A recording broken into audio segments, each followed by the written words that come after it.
क्या कोई सैनिक मौत के बाद भी ड्यूटी कर सकता है? क्या कोई ऐसा भी हो सकता है जो अपनी आखिरी सांस के बाद भी सीमा पर पहरा देता रहे? ये सुनने में भले ही एक कहानी लगे, लेकिन भारत चीन सीमा पर तैनात सैनिकों के लिए ये एक जीता जागता सच है। ये कहानी है एक ऐसे जवान की जिसे मौत भी उसकी जिम्मेदारी से अलग नहीं कर पाई। पार्ट 1, एक साधारण जीवन, असाधारण सपना। भारत की धरती वीरों की भूमि रही है। यहाँ पे ऐसे सैनिक पैदा हुए हैं जिन्होंने देश के लिए हंसते हंसते अपने प्राण न्योछावर कर दिए। लेकिन आज जिस सैनिक की कहानी आप सुनने जा रहे हैं वह बाकी सबसे अलग है। 30 अगस्त 1946 पंजाब के एक छोटे से गांव में एक किसान परिवार में जन्म हुआ हरभजन सिंह का। इसका नाम हरभजन रखते हैं। देश का बंटवारा हुआ और उनका गांव पाकिस्तान में चला गया। देश का बंटवारा हो गया है। मजबूरी में उनका परिवार भारत आ गया और कपूरथला में बस गया। गांव का माहौल, सादगी भरा जीवन, कड़ी मेहनत और अनुशासन, यही उनकी परवरिश का हिस्सा था। उन्होंने अपनी शुरुआती पढ़ाई गांव में की और फिर डीएवी स्कूल से 1965 में 10वीं पास की। लेकिन उनके दिल में कुछ और ही चल रहा था। अब क्या करेगा हरभजन? कुछ ऐसा जो सिर्फ मेरे लिए नहीं, देश के लिए हो। पढ़ाई पर ध्यान दो बेटा। हाँ माँ, पर मन देश के लिए कुछ करने को कह रहा है। देश के लिए कुछ करने का जुनून, मिलिट्री एंट्री और बहादुरी। 1965 में ही उन्होंने भारतीय सेना ज्वाइन कर ली। उन्हें 14 राजपूताना राइफल्स में शामिल किया गया। हरभजन सिंह, सेना में क्यों आना चाहते हो? देश के लिए, कुछ बड़ा करने के लिए सर। उस समय भारत पाक युद्ध चल रहा था और कम उम्र के बावजूद उन्होंने अपनी बहादुरी से सबको प्रभावित किया। तेज और तेज, ये जंग है, खेल नहीं। सर, पीछे नहीं हटूंगा। उनकी लगन और साहस को देखते हुए उन्हें 23 पंजाब रेजिमेंट में भेजा गया। अब उनकी पोस्टिंग हुई सिक्किम के नाथुला पास पर। नाथुला, जहां हर कदम मौत के खतरे से भरा होता है। ऊंचे पहाड़, जमाने वाली ठंड, कम ऑक्सीजन और हर समय दुश्मन की नजर। यहां तैनात सैनिकों को हर पल सतर्क रहना पड़ता है। हरभजन सिंह की जिम्मेदारी थी दूर दराज पोस्ट्स तक खाना और हथियार पहुंचाना। खच्चरों पर सामान लादकर वो बर्फीले रास्तों पर कई किलोमीटर चलते थे। हालात कितने भी कठिन हों, उन्होंने कभी अपनी ड्यूटी से समझौता नहीं किया। वो हादसा जिसने सब बदल दिया।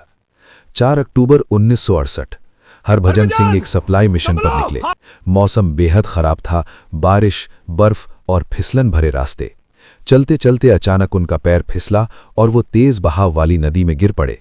पानी का बहाव इतना तेज था कि वो दूर तक बह गए और कोई उन्हें बचा नहीं सका। तलाश और गलत फैसला। जब वो वापस नहीं लौटे तो सेना ने सर्च ऑपरेशन शुरू किया। 5 दिन तक लगातार खोज हुई, लेकिन उनका कोई पता नहीं चला और फिर उन्हें भगोड़ा घोषित कर दिया गया। ये सुनकर उनके साथी टूट गए। उसी रात उनके दोस्त प्रीतम सिंह को एक सपना आता है। सपने में हरभजन सिंह दिखाई देते हैं और बताते हैं कि उनकी मृत्यु हो चुकी है। हरभजन, ये कैसे? मेरा शरीर नदी के पास है। वो अपने शरीर की लोकेशन भी बताते हैं। अगले दिन सैनिक उस जगह जाते हैं और सच में वहीं पर उनका शरीर मिल जाता है, जिसे सेना 5 दिन में नहीं ढूंढ पाई। वो एक सपने ने बता दिया। सम्मान और शहादत। इसके बाद सेना को अपनी गलती का एहसास हुआ। उन्हें पूरे सम्मान के साथ शहीद घोषित किया गया। उनका अंतिम संस्कार सैन्य सम्मान के साथ हुआ। मौत के बाद वापसी। लेकिन असली कहानी अब शुरू होती है। कुछ समय बाद सैनिकों को अजीब अनुभव होने लगे। कई जवानों ने बताया कि उन्हें सपनों में चेतावनी मिलती है, दुश्मन की गतिविधियां, खतरे की जानकारी, जैसे कोई अदृश्य शक्ति उन्हें गाइड कर रही हो। और धीरे धीरे सबको यकीन होने लगा, ये हरभजन सिंह हैं। मंदिर और आस्था। सैनिकों ने उनके नाम पर एक मंदिर बनवाया, जहां आज भी उनकी यूनिफॉर्म रखी जाती है, जूते पॉलिश किए जाते हैं। बाबा, हमारी रक्षा करते रहना। बिस्तर लगाया जाता है, खाना परोसा जाता है, यहां तक कि पानी की बोतल भी रखी जाती है।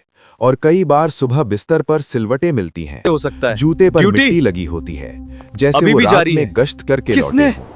थप्पड़ वाली कहानी। किसने मारा मुझे? ड्यूटी में लापरवाही नहीं। कहा जाता है, अगर कोई सैनिक ड्यूटी के दौरान सो जाए या लापरवाही करे तो उसे जोरदार थप्पड़ महसूस होता है, जैसे कोई उसे जगा रहा हो। चीनी सैनिक भी हैरान। चौंकाने वाली बात यह है, चीनी सैनिकों ने भी एक सफेद घोड़े पर सवार सिपाही को देखने की बात कही। उन्होंने भारतीय अधिकारियों से कहा, All of our soldiers are performing their duty. अपने उस सैनिक को रोकिए, लेकिन वो नहीं जानते थे वो कोई इंसान नहीं था। भारतीय सेना ने उन्हें मरने के बाद भी ड्यूटी पर माना। Duty उन्हें सैलरी दी जाती रही, continues. प्रमोशन मिला, यहाँ तक कि Some छुट्टियां भी। soldiers never retire. Duty is still ongoing. हर साल उनके नाम से ट्रेन में सीट बुक होती थी। उनकी यूनिफॉर्म और सामान घर भेजा जाता था। जब उनका सामान घर पहुंचता तो पूरा गांव इकट्ठा हो जाता। उनकी मां उन्हें महसूस करती, उनके लिए कमरा तैयार करती, गांव में लंगर लगता और माहौल एक त्योहार जैसा हो जाता। 2017 में कुछ लोगों ने इसे अंधविश्वास बताया और कोर्ट में केस किया। इसके बाद उनकी छुट्टियों का सिलसिला बंद हो गया। आज भी नाथुला में उनका मंदिर मौजूद है। सैनिक ड्यूटी से पहले वहां माथा टेकते हैं। लोग कॉपी में अपनी मन्नत लिखते हैं। उनके भाई ने भी उनकी मौजूदगी महसूस की। एक रात किसी ने उन्हें चादर उड़ाई और सामने हरभजन सिंह खड़े थे। कहते हैं वो आज भी सीमा की रक्षा करते हैं और किसी भी खतरे से पहले सैनिकों को चेतावनी देते हैं। कुछ लोग इसे आस्था मानते हैं, कुछ इसे संयोग, लेकिन जो वहां तैनात हैं उनके लिए ये हकीकत है।